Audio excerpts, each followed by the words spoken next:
Good morning students. Last हमने questions किए थे मीन और वेरिएंस के लिए। ऐसे ही यहाँ पे है, ये मीन को डिनोट कर रहा है। Mean and variance are 4 and 4/3। Find P of X greater than equals to 1। तुम्हें मीन गिवन है क्वेश्चन में, वेरिएंस गिवन है, पेपर में मेंशन कर रखा होगा कौन सा डिस्ट्रीब्यूशन है। यहाँ पे जो डिस्ट्रीब्यूशन है वो कौन सा है, तुम्हारा बाइनोमियल डिस्ट्रीब्यूशन। कैसे डिनोट कर रखा होगा, या तो बाइनोमियल डिस्ट्रीब्यूशन ही लिखा होगा या फिर बी इंटू में एन पी होता है ना। तो कई क्वेश्चंस में ध्यान रखना, वेरिएंस यहाँ पे या तो कई बार ना क्या होता है रिप्रेजेंट करते वक्त, यहाँ पे तो तुम्हें मीन और वेरिएंस गिवन है, कई क्वेश्चन में होता है एन और पी गिवन होता है। कैसे लिखा होता है, पी ऑफ 2, 3, तो एन क्या हो गया तुम्हारा, 3, 2 लिख लो, 3, 1/2, तो 3 क्या हो गया, एन हो गया, पी की वैल्यू हो गई 1/2। तो तुम्हें बोल देंगे मीन और वेरिएंस निकालो। ऐसे यहाँ पे जो क्वेश्चन में है ये मेंशन करा होगा पेपर में, binomial distribution B and P given है तुम्हें, उसका मीन और variance are 4 and 4/3। Find the probability X greater than equals to 1। तो तुम्हें मीन गिवन है बाइनोमियल का डिस्ट्रीब्यूशन का मीन क्या होता है, एन पी, तो उसकी वैल्यू कितनी हो गई 4। ऐसे ही वेरिएंस की वैल्यू क्या होती है, एन पी क्यों 4/3। तो अब क्या करो, एन पी की वैल्यू 4 है, यहाँ पुट कर दो, 4 से 4 कैंसिल, क्यू की वैल्यू आ जाएगी 1/3। फिर तुमने पढ़ाई है पी प्लस क्यू क्या होता है, 1 होता है, तो 1 में से क्यू की वैल्यू माइनस कर दोगे तो किसकी वैल्यू आ जाएगी, पी की। जब पी और क्यू आ गए तुम्हें किसकी वैल्यू चाहिए, एन की वैल्यू और चाहिए। क्यों चाहिए, क्योंकि तुम्हें P of X greater than equal to 1 निकालना है। तो हम पहले एन की वैल्यू निकालेंगे। N P is equals to क्या गिवन है 4, पी की वैल्यू यहाँ पुट कर दो, एन की वैल्यू आ जाएगी 6। अब क्वेश्चन में गिवन है X greater than equal to 1, maximum कहाँ तक जाएगा, लास्ट वैल्यू जो एन की होती है वहाँ तक। तो 6 है तो x कहाँ से स्टार्ट होगा, 1 से, p of 1, p of 2, p of 3, p of 4, p of 5, p of 6। अब तुम्हें सारे को सॉल्व करने से बेटर क्या है, 1 में से जो बच गया, कौन सा बचा है, p1 से तो स्टार्ट होकर 6 तक तो चला गया, 0 वाला पार्ट बचा है, तो 1 में से खाली p ऑफ 0 माइनस कर लेते हैं, वो इसके इक्वल होते हैं। तुमने पढ़ा था ना कि p of 0 plus p of 1 up to सोन, जहाँ तक तुम्हारी n की वैल्यू है, is equal to total probability क्या होती है, 1 होती है। अब मुझे इसकी वैल्यू निकालनी है, तो 1 में से p ऑफ 0 माइनस कर दूंगी तो इसकी वैल्यू आ जाएगी। इस पूरे बड़े पार्ट को सॉल्व करने के बजाय तुमने किसको माइनस कर लिया, 1 माइनस p ऑफ 0।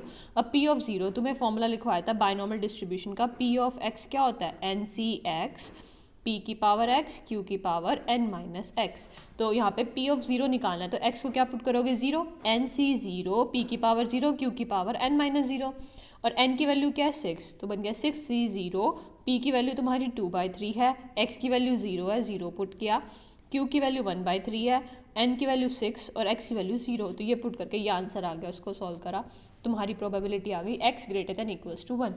ये वाला क्वेश्चन 2 मार्क्स में आ सकता है, ज़्यादा बड़ा नहीं है, इसमें स्टेप्स थोड़े से तुम्हें लग रहे हैं एक्सपेंड करके लिखा हुआ है, पेपर में ऐसे ही करना है। तो तुम्हें ये जनरल क्वेश्चन है, और हो सकता है 4 मार्क्स का जो क्वेश्चन होता है उसमें पार्ट 1 के आ जाए, तो उसके हिसाब से भी आ सकता है।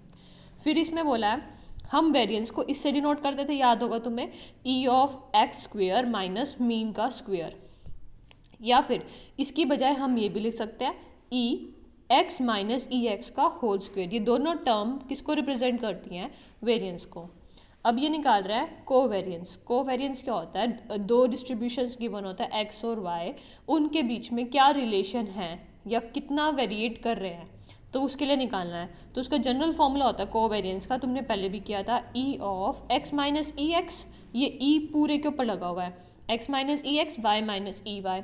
फिर इसको सॉल्व करोगे अगर तुम्हें याद है ई अंदर जा सकता है दोनों के साथ, तो इसके साथ क्या होगा, पहले इसने इस टर्म को मल्टीप्लाई कर लिया, क्या बनेगा, ई तो बाहर एज इट इज़ है, एक्स को वाई से मल्टीप्लाई करोगे एक्स वाई, माइनस एक्स को इससे मल्टीप्लाई करोगे एक्स ऑफ ई वाई, फिर ई एक्स को इससे मल्टीप्लाई करोगे माइनस ई एक्स इंटू में वाई, और माइनस माइनस माइनस प्लस ई एक्स इंटू में ई वाई, ये आ गया। फिर सब पे ई अलग अलग लग सकता है, ई ऑफ एक्स वाई बन जाएगा। फिर देखो ई तो ई के ऊपर ई वापस लगाते तो वो ई ही रहता है, तो ई जब इन दोनों के प्रोडक्ट पे लगेगा तो ई ऑफ एक्स बन जाएगा, इंटू में ई ऑफ वाई ही बनेगा। क्यों, क्योंकि ई के ऊपर दोबारा ई लगाओगे तो वो एज इट इज रहता है, मतलब एवरेज का एवरेज सेम होता है। तो ये क्या बन जाएगा, E of X E of Y, ऐसे ये भी minus of E of Y E of X, तो एक टर्म 2 कैंसिल हो जाएंगे, एक बच जाएगा E of X E of Y. फिर अगर तुम्हारे डिस्ट्रीब्यूशन x और y दोनों इंडिपेंडेंट डिस्ट्रीब्यूशन, मतलब दोनों एक दूसरे पर डिपेंड नहीं कर रहे, तो क्या आएगा e ऑफ एक्स वाई को, तो यहाँ पे हो जाता है e of X Y is equals to E of X into में e ऑफ वाई। ये तभी लिख सकते हैं जब तुम्हारे दोनों डिस्ट्रीब्यूशन x और y एक दूसरे से इंडिपेंडेंट हो, तो ही हम e ऑफ x इंटू में e ऑफ y लिख सकते हो। तो इसने क्या किया, ये वाला जो स्टेप है वो तभी होल्ड करेगा जब x और y दोनों क्या होंगे, इंडिपेंडेंट। तो मैं इसको ऐसे लिख सकती हूँ e of x e of y, और दोनों एक दूसरे को कैंसिल आउट कर देंगे, आंसर आ जाएगा 0। मैंने पहले ही बताया कोवेरिएंस क्या होता है, दो डिस्ट्रीब्यूशंस के बीच में डिस्ट्रीब्यूशन रिलेशन निकालने के लिए। और मैंने बोल दिया कि x और y दोनों एक दूसरे से इंडिपेंडेंट है, इंडिपेंडेंट है तो कोई रिलेशन होगा ही नहीं, आंसर क्या आएगा 0। ठीक है।